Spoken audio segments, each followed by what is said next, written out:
Good morning, Nick. BitBilly says, what's your thoughts on the Bitcoin reserve and do you care? Yeah, that's a good question. I definitely care. Like, it's going to have a massive impact on Bitcoin, the price of Bitcoin. My God. Let's just walk through what I think would happen if the US, or when I should say, not if, but when the US adopts Bitcoin strategic reserve. And there's a whole bunch of different things that are kind of in the works right now, because you have the strategic Bitcoin reserve, which is like being pushed forward through Congress by Cynthia Lummis. So that's one.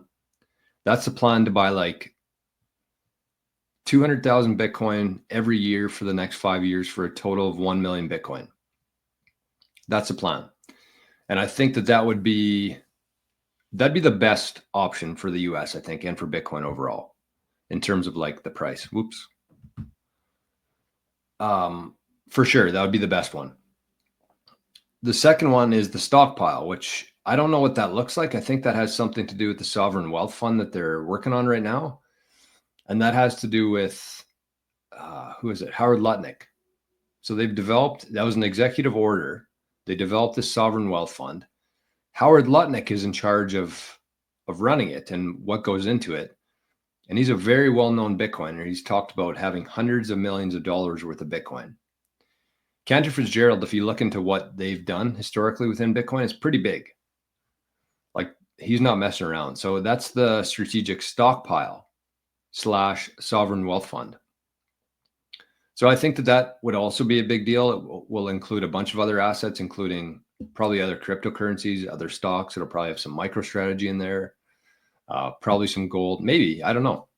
But that's an executive order. So that could be reversed next time there's a unfavorable administration in there. But kind of my thoughts on that whole thing is I think they're both going to be very bullish for Bitcoin. And I think that just kind of the way things are going, if we look at Trump in the last 3 weeks since he's took office, he's moving fast, and he's moving with a purpose. And I think that if we looked at the last 4 years of our life and what these next 4 years are going to look like under Trump and his team, I think somebody would have to be clinically insane to vote the other way after that.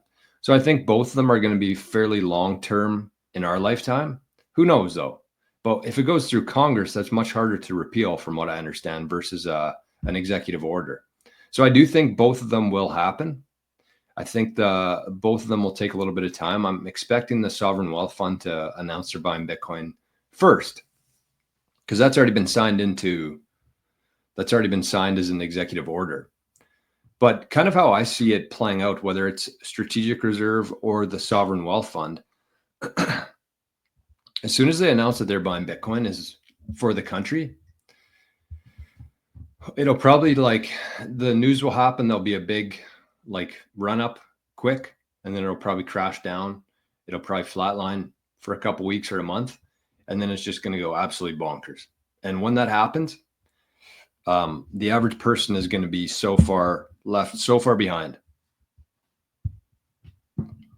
Because once the US starts buying Bitcoin, it's over. For anybody trying to accumulate Bitcoin, it's over. Again, I've probably said this 10 times in the last 2 weeks, but it's absolutely true. You're going to look at your balance of Bitcoin. Let's say you've been accumulating for the last 4 or 5 years, even 4 or 5 months, and you built up a pretty nice stockpile of your own of Bitcoin. And then the US announces that they're going to start buying Bitcoin, and you're going to take a screenshot of your Bitcoin balance that day. Not the dollar balance, but the actual amount of sats. And it's not going to go up very much from there. You take a screenshot of it because that's going to be pretty much your pinnacle of Bitcoin. It might go up a little bit, but because sats are going to be so expensive, even though you're putting in the same time, energy, dollars, you're just going to get way less Bitcoin, like significantly less Bitcoin.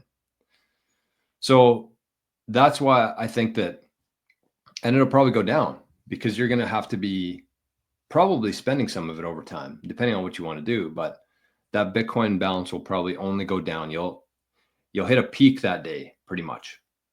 For the most part, there's people out there who are kind of building things now, building businesses, building things that earn Bitcoin.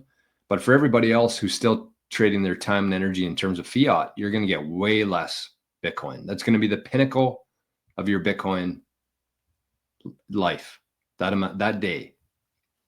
So it's going to happen regardless of what I think, what you think, but I just don't think we need to be in a rush for it to happen, because when it happens, it's over for the average person. Over. Okay, we got another Zap here. This is the only Zap stream we got running today. Unfortunately, the Zap stream is broken. So this is the only